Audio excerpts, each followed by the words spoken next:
فرماتے ہیں فَسَمَاءٌ ذَاتُ الْأَبْرَجِ، یہ جو برجوں والا آسمان ہے، وَأَرْضٌ ذَاتُ فِجَاجِ، اسی طرح یہ جو زمین میں حصے اور راستے بنے ہوئے ہیں، آسمان کے برجوں کو دیکھ کر، زمین کے راستوں کو دیکھ کر، اسی طرح وَبَحَارٌ ذَاتُ الْأَمْوَاجِ، اسی طرح سمندروں کے موجوں کو دیکھ کر پہچانا جا سکتا ہے کہ اللہ رب العزت کی ذات موجود ہے۔ جیسے آدمی کے قدم کو دیکھ کر پہچانتے، جیسے جانوروں کی لید کو دیکھ کر پہچانتے، ایسے آسمان، زمین اور پہاڑوں کی اور سمندروں کی ان تمام حرکتوں کو دیکھ کر پہچانا جا سکتا ہے کوئی ذات موجود ہے جو اس پورے کائنات کو چلا رہی ہے، اس پورے کائنات کے نظام کو چلا رہی ہے۔ اس لیے فرماتے ہیں اللہ رب العزت کی توحید کی اس کائنات میں ہر چیز دلیل ہے۔ ہمارے اندر دیکھ لیجئے، پڑوس میں دیکھ لیجئے، لکڑیوں کو دیکھ لیجئے، پتھروں کو دیکھ لیجئے، ایک لکڑی سے کاغذ بھی بن رہا ہے، اسی لکڑی سے دروازے بھی بن رہے ہیں، اسی لکڑی کے جلانے کے بھی کام آ رہی ہے، اسی لکڑی سے پینسل بھی بنائی جا رہی ہے، اور ایک ہی لکڑی سے کتنی چیزوں کو تیار کیا جا رہا ہے۔ اللہ کی قدرت ہے کہ نہیں؟ ایک درخت سے اللہ کی قدرت اتنی نکلی، ایک درخت سے کہ اتنے سارے چیزیں بنتے چلے جا رہے ہیں۔ اب دنیا کے لوگ کہتے ہیں کہ بھائی ایسے اللہ کی عبادت اور توحید کو چھوڑو اور 22 جنوری کو تالیاں مارو بتوں کے نام پر۔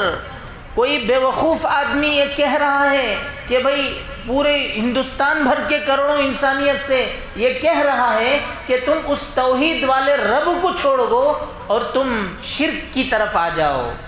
برملا شرک کی دعوت دی جا رہی ہے، اسٹیج سے، پورے ملک کے اسٹیج سے ایک شرک کی دعوت دی جا رہی ہے، اور مسلمان خاموش ہیں، اور کوئی حالی تالی بجا رہا ہے، کوئی ہاتھ میں پتہ نہیں کچھ نہ کچھ کر رہا ہے۔ میں نے گزشتہ جمعے عرض کیا تھا نا، وہ 7 نوجوانوں کو بھولنا نہیں چاہیے جنہوں نے اپنی تاریخ رقم کی، وہ 7 نوجوان جن کے نام سے اللہ نے سورہ کہف کو نازل فرمایا۔ وہ کون نوجوان تھے؟ ان کو کس نے مجبور کیا؟ صرف مسئلہ سجدے کا تھا، کوئی ان کو مجبور نہیں کیا۔ وہ زبردست نوجوان تھے اپنے ملک کے، لیکن بادشاہ چاہتا تھا کہ جیسے ہر آدمی مجھ سے سجدہ کرتے ہیں ایسے یہ نوجوان بھی سجدہ کریں۔ وہ 7 نوجوانوں نے کہا ہم سجدہ صرف اللہ کو کریں گے، کسی اور کے سامنے اپنے ماتھے کو نہیں جھکائیں گے۔ وہ 7 نوجوان جن کا نام اصحاب کہف، قرآن میں قیامت تک ان کے تعلق سے اللہ نے ان کی فضیلت کو لکھ دیا۔ وہ 7 نوجوان بچے چاہتے تو سجدہ کر کے بعد میں مکر جاتے تھے، لیکن ان کے سامنے عارضی دنیا نہیں تھی، ان کے سامنے ہمیشہ کی قیامت تک کی بات تھی اور اللہ کو جواب دینے کا مسئلہ تھا۔ بزرگوں بھائیوں، اس لیے وہ 7 نوجوانوں نے کبھی شرک کا ساتھ نہیں دیا۔ اللہ کے نبی کی حدیث آپ کو میں نے سنایا تھا، آپ کو معلوم ہونا چاہیے، حضور نے فرمایا اجتنبوا 7 الموبقات، اجتنبوا 7 الموبقات، میرے امتیوں تم 7 ہلاک کرنے والی چیزوں سے بچو، اپنے آپ کو بچاؤ۔ جیسے آگ سے کوئی چیز جل کے راکھ ہو جاتی ہے، ایسے 7 چیزوں سے انسان کا ایمان جل کے راکھ ہو جاتا ہے، مسلمان کا ایمان ختم ہو جاتا ہے۔ ان 7 چیزوں میں جو سب سے پہلی چیز ہمارے نبی نے فرمایا الشرک باللہ، اللہ کے ساتھ شرک کرنا، عقیدے میں، معاملے میں، لین دین میں، کیش کاؤنٹر میں ایسا آنکھ پہ مار کے مت رکھو، یہ تمہاری بھونی تمہاری تقدیر نہیں بدل سکتی۔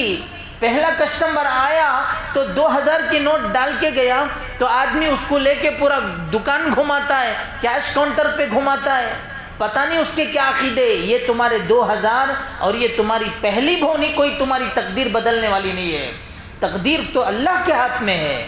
مسلمان اتنا کمزور نہیں کہ وہ کسی نیمبو سے اپنی تقدیر کو بدل ڈالے، صبح میں اپنے دکان کی اوپننگ کم سے کرے۔ مسلمان اتنا گرا ہوا نہیں ہے کہ اپنے دنیا کے ذاتی مفاد کے لیے، مختصر فائدے کے لیے اپنے آخرت کا سودا کرے۔ ہم نے کئی ایسے لوگوں کو دیکھا ہے، مسلمان ہیں، خصاب لوگ ہیں، اچھے لوگ ہیں، نماز بھی پڑھتے ہیں، داڑھی بھی ہے، جبہ بھی پہنتے ہیں، اچھے لوگ ہیں، لیکن عقیدے میں اتنا فتور ہے، بچپن سے ان کی گھٹی میں جو عقیدہ پڑ گیا اپنے بڑوں کو دیکھ دیکھ کر وہی عقیدہ آج ان کے اندر آج بھی موجود ہے۔ یاد رکھیں بزرگوں، اللہ رب العزت نے قرآن کریم میں صاف اعلان فرما دیا، ان الشرک لظلم عظیم، میرے بندو شرک کرنا ایک بہت بڑا ظلم ہے، شرک کرنا بہت بڑا ظلم ہے۔ زانی کی معافی ہے، شرابی کی معافی ہے، جواری کی معافی ہے، جھوٹ کی معافی ہے، دھوکے کی معافی ہے، ہر برے عمل کی معافی ہے، لیکن شرک کی معافی نہیں ہے۔ شرک کی معافی نہیں۔ مشرک تو جنت میں جا ہی نہیں سکتا، مشرک تو الو نہیں ہے جنت میں۔ جنت اتنی حسین و جمیل ہے، کسی کی ریکویسٹ نہیں چلتی، کسی کا انفلوئنس نہیں چلتا، کسی ولی کی، کسی نبی کی، حتیٰ کہ قرآن کی بھی مشرک کے حق میں شفاعت نہیں ہے۔ یہ میں نہیں کہہ رہا ہوں، خود قرآن میں آپ دیکھیے، 6واں پارہ اٹھائیے، سورہ مائدہ میں دیکھیے، وَمَن يُشْرِكْ بِاللَّهِ، جو اللہ رب العزت کے ساتھ شرک کرتے ہیں، فَقَدْ حَرَّمَ اللَّهُ عَلَيْهِ الْجَنَّةَ، اللہ رب العزت ان پر جنت حرام کر دیتے ہیں، وَمَأْوَاهُ النَّارُ، ایسے لوگوں کا ٹھکانہ جہنم ہے۔ کہ بھئی جنت حرام ہے، اب کیا جنت میں جا نہیں سکتے؟ کہیں آراف وغیرہ میں رک کے گزار لیں گے؟ آراف جنت جہنم کے بیچ کا حصہ ہے، جہاں نان مسلم کے بچیاں قید ہوتی ہیں وہاں رہتی ہیں۔ آراف یہ جنت اور جہنم کا بیچ کا حصہ ہے، نہ یہ جہنم ہے نہ یہ جنت ہے، لیکن ایک سیف جگہ ہے جہاں اس امت کے ان بچیوں کو رکھا جاتا ہے جو مسلمانوں کی اور جو نان مسلم کی بچیاں ہوتی ہیں۔ حوران بہشتی را از دوزخیاں آراف، حوران بہشتی را از دوزخیاں آراف، از دوزخیاں پرست کے آراف بہشتست۔ حضرت علامہ سعدی نے فرمایا اگر تم جہنمیوں سے پوچھو تمہاری جنت کون سی، تو وہ جہنمی کہیں گے ہماری جنت تو آراف ہی ہے، جنت بہت دور ہے، اس سے پہلے ہماری آراف ہی جنت ہے۔ اور تم جنت سے پوچھو، اہل جنت سے، کہ تمہاری جہنم کون سی ہے، وہ کہیں گے کہ ہماری جہنم بہت دور ہے، لیکن جو آراف ہے وہی ہماری جہنم ہے۔ جنت کے حوروں سے پوچھو تو یہ جواب ملے گا۔ تو بزرگوں، جنت میں وہ مشرک جا نہیں سکتا، مشرک جا نہیں سکتا، طے ہے، اللہ نے لکھ دیا ہے۔ اس لیے اس چیز سے بچنا بہت ضروری ہے۔ اللہ رب العزت نے ایک جگہ قرآن کریم میں ارشاد فرمایا، وَمَن يُشْرِكْ بِاللَّهِ، جو اللہ کے ساتھ شرک کرتا ہے، فَكَأَنَّمَا خَرَّ مِنَ السَّمَاءِ، وہ ایسا ہے جیسے آسمان سے گر گیا۔ سائیکل سے گرے تو ہاتھاں پاؤں ٹوٹتے ہیں، فلائٹ سے گرے تو پتہ نہیں آدمی کہاں جا کے پڑے۔ آسمان سے گرنے والا وہ بچ ہی نہیں سکتا، شرک کرنے والے کا ایمان بچ ہی نہیں سکتا۔ فَكَأَنَّمَا خَرَّ مِنَ السَّمَاءِ، وہ آسمان سے گر رہا ہے، فَتَخْطَفُهُ الطَّيْرُ أَوْ تَهْوِي بِهِ الرِّيحُ، اب اس کے دو نتیجے ہوں گے۔ جو آسمان سے گر رہا اس کے دو نتیجے، ایک نتیجہ یہ کہ بھئی اس کو پرندے اچک کر کے لے جائیں گے، اب یہ پرندوں کا نوالا بن گیا، اب یہ خاندان، قبیلہ، رشتہ، عہدہ، کرسی کوئی کام نہیں آئے گا پرندوں کا نوالا بننے پر۔ جیسے دنیا میں پرندوں کا نوالا بن گیا، یا ایک تیز ہوا اڑا کر اس کو لے کر کی گئی، جیسے وہ تنکے کے جیسا اڑ گیا، قیامت کے دن جہنم میں ایسے ہی ہوگا، مشرک کا حشر ایسے ہی ہوگا۔ اس لیے شرک مت کرو، درگاہوں پہ جا کے الٹا کام مت کرو، اللہ والوں کے پاس جاؤ تو ادب سے قرآن پڑھ کر کے آؤ، بس اتنا کام کرنا ہے۔ قرآن پڑھو، بخشو، آ جاؤ بس۔ اجمیر شریف جا کر گھومنا پھرنا، سجدے کرنا، وہاں کی پتہ نہیں ڈوریاں بن کے لانا اور یہ عقیدہ کرنا کہ اس میں میری تقدیر ہے، غلط ہے۔ اس میں ہماری تقدیر نہیں ہے، ہماری تقدیر اللہ نے بنائی ہے۔ یہ شرک ہے، یہ شرک ہے، کھلا شرک ہے۔ تو بزرگوں، اس سے نقصان ہمارا نہیں ہے، آپ کا نقصان ہے۔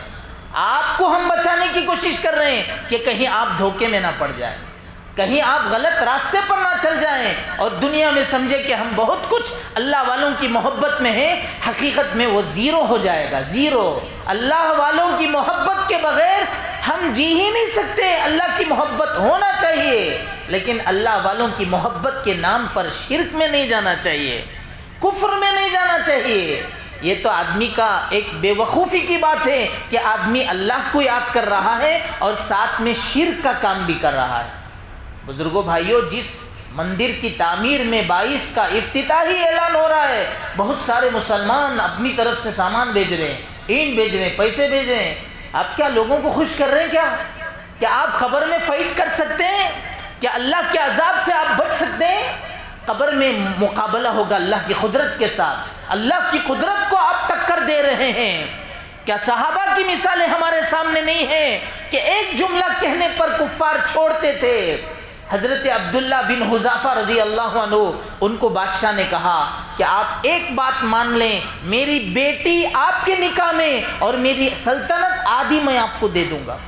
حضرت حذافہ اتنے چھوٹے قد کے تھے، ان کی تلوار جو تھی وہ فرش کو پھاڑتے ہوئے آئی، غریب صحابی تھے، انہوں نے قبول نہیں کیا۔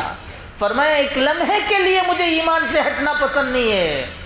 کیا آپ نے حضرت موسیٰ علیہ السلام کے زمانے کی اس باندی کا قصہ نہیں سنا جو حضرت آسیہ کے زمانے میں تھی، جس کا نام کتابوں میں لکھا ہوا ہے کہ وہ باندی کنگھی کر رہی تھی، حضرت آسیہ کو اس سے کنگھی چھوڑ گئی نیچے، تو اس ملنا بسم ربک الموسیٰ، حضرت موسیٰ علیہ السلام کے رب سے میں اٹھاتی ہوں۔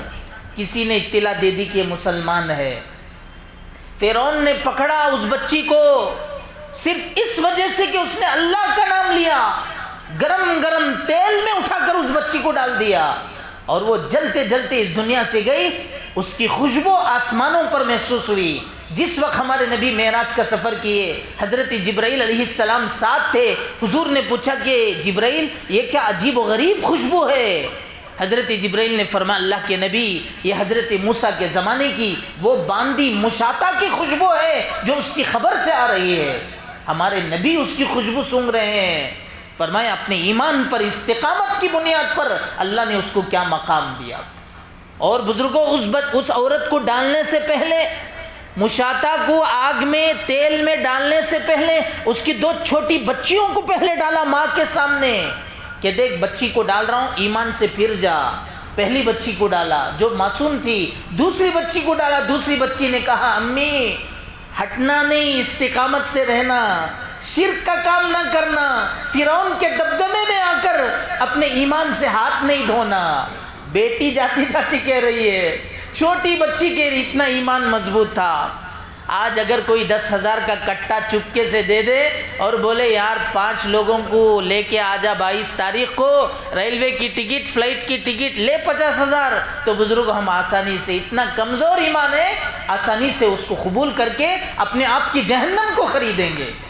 مسلمان اتنا گرا ہوا ہے اس وقت ہمارے ملک میں، اگر کوئی کہے کہ اس پیسوں کے عوض میں تم کو یہ کام کرنا ہے، کر دے گا۔ بزرگوں بھائیوں، یہ ایمان کی کمزوری کی بات ہے۔ میں جو کہہ رہا ہوں وہ 1% ہے، آپ بولیں گے اتنا کھل کے بول رہے ہیں، وہ 1% ہے۔ اگر آپ اندر ڈیپ میں جائیں گے تو آپ کو پتا چلے گا کیسے کیسے ایمان، مسلمانوں نے ایمان کا سودا کیا ہے، اپنے ایمان کو بیچا ہے، اور یہ قیامت کی نشانی ہے۔ حضور نے فرمایا یبیع دینہ بعرض من الدنیا، دنیا کے لوگ اپنے دنیا کے معمولی پیسوں کے عوض میں اپنے دین کا سودا کریں گے۔ یہ ہمارے نبی فرما رہے ہیں۔ قیامت کے قریب ایسا زمانہ آئے گا، آ رہا ہے، ہم دیکھ رہے ہیں کہ پیسوں کی بنیاد پر دین کا سودا کیا۔ بزرگوں بھائیوں، کتنے لوگ ایسے آئے نا، ابھی ایک آدمی تھا، اس نے اعلان کیا قرآن کے اندر کے 5 آیتوں کو نکالو، اور نکال کر اس نے بنایا، مرتد ہو گیا، اسلام سے نکل کر کفر میں چلا گیا، اور وہ اسلام کا کوئی اعتبار بھی نہیں تھا۔ ابھی ہمارے سامنے وہ جی رہا ہے، اس کا کیا حشر ہوگا بعد میں پتا چلے گا۔ وَمَن يَرْتَدَّ عَن دِينِهِ، جو لوگ اپنے دین سے پھر جاتے ہیں وہ دنیا میں جینے کے لائق نہیں رہتے، اللہ کی نظر میں وہ لوگ گر جاتے ہیں۔ اللہ رب العزت فرماتے ہیں یا بنا آدم، اے آدم کے بچے، اے آدم کی اولاد، اِنَّكَ مَا دَعَوْتَنِي وَرَجَوْتَنِي غَفَرْتُ لَكَ وَلَا أُبَالِي، میرے بندے جب تک تو مجھ سے مانگے گا اور جب تک تو میرے سے امید رکھے رکھے گا، میں تیری مغفرت کروں گا اور میں تیری ہر دعا کو سنتا رہوں گا۔ یا ابن آدم لو بلغتک ذنوبک عنان السماء، ذنوبک عنان السماء، اے میرے بندے اگر تیرے گناہ آسمان کی بلندی تک پہنچ جائے، تیرے گناہ آسمان کی بلندی تک چلے جائیں، ثم استغفرتنی، پھر تم مجھ سے مغفرت مانگے، غفرت لک ولا ابالی، اتنے بڑے گناہ کو بھی میں معاف کر دوں گا۔ اللہ فرما رہے دیکھیے میرے بندے تو میرے سے امید رکھ، دعا کر، میں سنتا ہوں، اتنے گناہ ہو گئے، معافی مانگتا، معاف بھی کرتا ہوں۔ یا ابن آدم انک لو اتیتنی بقراب الارض خطایا، اے میرے بندے اگر تو زمین بھر کر کے گناہ میرے پاس لے کر کے آیا، زمین کتنی بڑی ہے، اتنی بڑی زمین گناہ بھر کر کے کوئی بندہ اللہ کے پاس آئے، ثم لقیتنی، پھر تو اس حال میں مجھ سے ملے کہ لا تشرک بی شیئا، تو میرے ساتھ ذرا بھی شرک نہیں کر رہا ہے، لاتیتک بقرابها مغفرہ، میں تیری طرف مغفرت لے کر کے آؤں۔ شرط ایک لگائی، آسمان بھر کے گناہ، زمین بھر کے گناہ، اور اللہ تعالیٰ فرماتے ہیں کہ میں تیری دعا بھی سن رہا ہوں، تیری آرزوؤں کو بھی سن رہا ہوں۔ ایک شرط لگائی، ثم لا یشرک بی شیئا، میرے ساتھ ذرا بھی شرک نہیں کرنا، یہ شرط ہے۔ اگر تو تھوڑا بھی میرے ساتھ شرک نہ کرنے کی شرط اگر رکھا ہے تو آسمان کے گناہ معاف، زمین بھر کے گناہ معاف۔ یہ حدیث قدسی ہے جو ہمارے اللہ رب العزت نے خود ہی ارشاد فرمایا۔ اب ایک حدیث کہہ کے میں اپنے بات کو ختم کرتا ہوں۔ نبی صلی اللہ علیہ وسلم فرماتے ہیں لِكُلِّ نَبِيٍّ دَعْوَةٌ مُسْتَجَاب، اللہ نے ہر پیغمبر کو ایک ایکسیپٹیبل دعا عطا فرمائی، قبولیت والی دعا عطا فرمائی، ایسی دعا جو قبول ہو جائے۔ حضرت آدم سے حضرت عیسیٰ تک ہر پیغمبر نے اس دعا کو دنیا میں استعمال کر لیا۔ حضرت نوح نے کیا، حضرت ابراہیم نے کیا، کعبے کی تعمیر کے وقت میں حضرت موسیٰ نے کیا، حضرت عیسیٰ، سب نبیوں نے اس دعا کا استعمال دنیا میں فرما دیا۔ اللہ کے نبی صلی اللہ علیہ وسلم فرماتے ہیں میں نے اس دعا کا استعمال نہیں کیا، میں کہاں کروں گا؟ میں اس دعا کا استعمال حشر کے میدان میں کروں گا، اور میری وہ دعا کی قبولیت ہر بندے کو ملے گی سوائے مشرک کے۔ شرک کرنے والا میری دعا سے محروم ہے، میری شفاعت سے محروم ہے۔ یہ حدیث ہے اللہ کے نبی کی، ہر پیغمبر نے اپنی دعا کو استعمال کر لیا، میں اپنی دعا کو استعمال نہیں کیا۔ میں اپنے امتیوں کی بخشش اور مغفرت کے لیے اس دعا کو سیو کر کے رکھا ہوں، اور جب حشر کا میدان ہوگا تو حشر کے میدان میں اللہ سے اسپیشل ریکویسٹ کروں گا تو میری ریکویسٹ قبول ہو جائے گی۔ لیکن وہ محروم ہے جو 22 جنوری کی دعوت پر قبول کر کے اس مندر کی تعمیر میں حصہ لے گا، اور جو وکیل ہیں، ایڈوکیٹ ہیں، جو لوگ ہیں اس کی آواز پر لبیک کہہ رہے ہیں، وہ حضور کی شفاعت سے محروم ہیں۔ اب طے کر لو کہ بھئی حضور یہ فرما رہے ہیں، جی فلانے صاحب اعلان تو یہ کر رہے، ہم کو کرنا کیا ہے؟ ہم کو دنیا دیکھنا، اپنے آخرت دیکھنا ہے۔ ہم کو تو دنیا بھی دیکھنا ہے، آخرت بھی دیکھنا ہے، لیکن دنیا ایسی نہیں دیکھنا کہ جس سے ہم اللہ کی نظر سے گر جائے، جس سے آسمان سے ہم گر جائے اور ہم کو پرندے اور چرندے لے کر کے اڑ جائے۔ ہاں بھائی کچھ چیزیں مجبوریوں کی وجہ سے ہم یہ کام نہیں کر سکتے، کبھی اس سے سمجھوتا نہیں ہو سکتا، کبھی اس سے سمجھوتا کر ہی نہیں سکتے شرک کے ساتھ۔ تو یہ کھلی دو ٹوک بات ہے۔ بزرگوں بھائیوں، ہم سب کو اللہ تعالیٰ عمل کی توفیق عطا فرمائے، اللہ کے نبی علیہ الصلاۃ کی فرامین پر عمل کرنے کی توفیق عطا فرمائے، شرک سے، کفر سے بچنے کی اللہ ہم سب کو توفیق عطا فرمائے۔ ایک درخواست کے ساتھ میں اپنے بات کو ختم کروں۔ ابھی ہماری ایک مسجد کا اعلان آیا ہے، آپ حضرات نے اس سے پہلے بھی اس کا تعاون کیا تھا کہ بھئی لبے سڑک مسجد ہے، 2 اسٹیٹ کے بارڈر میں وہ مسجد ہے، آنے جانے والے مسافروں کو، خواتین کو نماز پڑھنے کی وہاں سہولت ہے۔ آپ نے ماشاءاللہ تعاون کیا، مسجد تو بن گئی، لیکن وہاں بندر بہت ہے جس سے مسجد کا سامان سیف نہیں رہتا، اور چور ہیں جس سے مسجد کا سامان چوری ہو جاتا ہے۔ تو وہاں فی الوقت ضروری طور پر ایک حجرے اور کمرے کی ضرورت ہے جہاں مسجد کا سامان محفوظ رہ سکے۔ آپ حضرات سے گزارش ہے کہ جاتے ہوئے آپ حضرات اس کی تعمیر میں ضرور حصہ لیں، اور مسجد کے باہر جو برسات کی وجہ سے پانی پڑ کر اندر آ جاتا ہے اس کے لیے بھی آپ تعاون کریں۔ اللہ تعالیٰ آپ سب کے دینے کو قبول فرمائے۔ میں ان چند کلمات کے ساتھ اپنی بات کو ختم کرتا ہوں. آمین. وآخر دعوانا الحمد للہ رب